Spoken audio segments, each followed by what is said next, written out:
안녕하십니까. 이동환 TV입니다. 오늘은 친일파와 반역자인가 라는 이야기를 하고자 합니다. 구독 꼭 눌러주시기 바랍니다. 자유란 남에게 얽매이거나 구속받지 않고 마음대로 행동할 수 있는 것을 말합니다. 영국의 사상가 아이자이아 벌린이 1985년 옥스퍼드 대학 치체리 강좌에서 두 가지 자유 개념을 사용한 바가 있습니다. 첫째, 소극적 자유는 어떤 주체가 타자로부터 간섭을 받지 않는 자유를 말합니다. 둘째, 적극적인 자유는 타인이 아닌 자신이 결정하는 의미에서의 자유를 말합니다.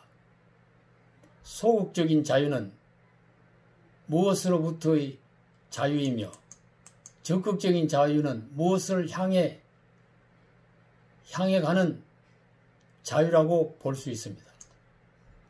에리 프롬은 적극적 자유는 불안한 인간이 스스로 자유를 포기하고 독재자에게 종속되는 위험이 있다고 경고했습니다.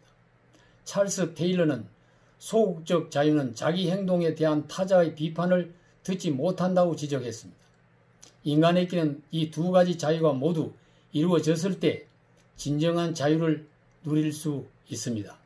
다른 사람의 억압에서 벗어나는 소극적 자유도 필요하지만 다른 사람과 함께 더불어 잘 살아가는 적극적인 자유는 더 중요합니다. 소극적인 자유에 집착하다가 인간다운 자유를 누리지 못하고 적극적인 자유를 추구하다가 소극적인 자유도 상실할 수도 있는 것입니다. 우리 민족은 일제의 압박에 해방된 지 75년이 되고 자유민주주의 정부를 세운 지 72년이 되었습니다.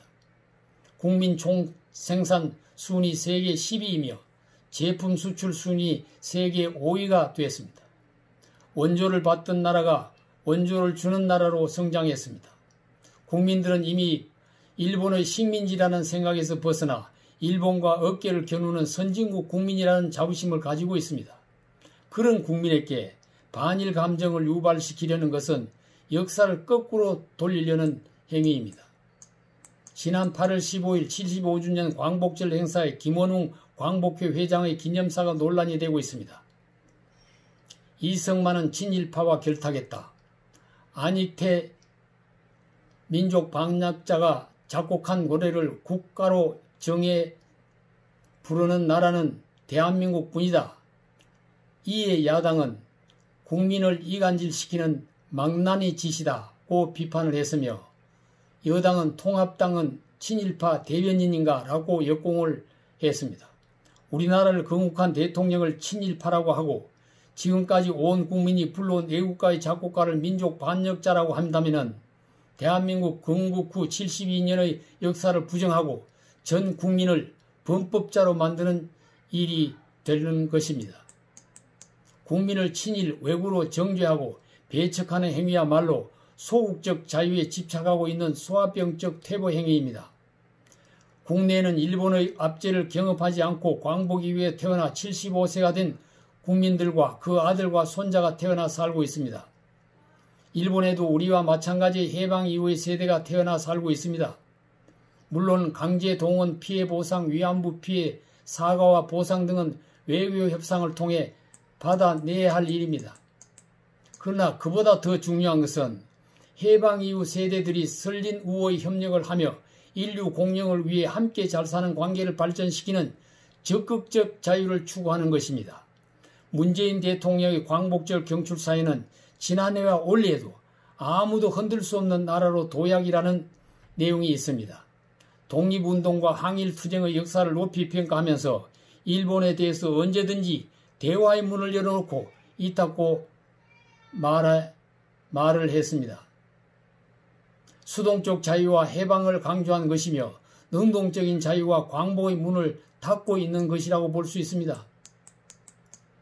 국민과 언론은 문 정권이 남북 비핵화 협상과 부동산 정책 실패 등으로 지지율이 하락되게 되자 이 같은 부끄러운 국면을 벗어나 보려는 책략이라고 비판하고 있습니다.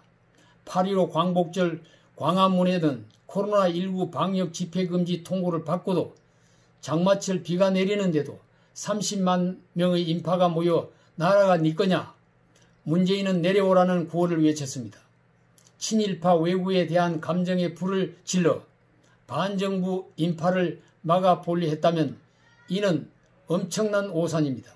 정권이 반공과 반일 감정을 이용해서 정치를 하려 한다면 이제 국민들은 그 의도를 바로 알아차릴 수 있습니다.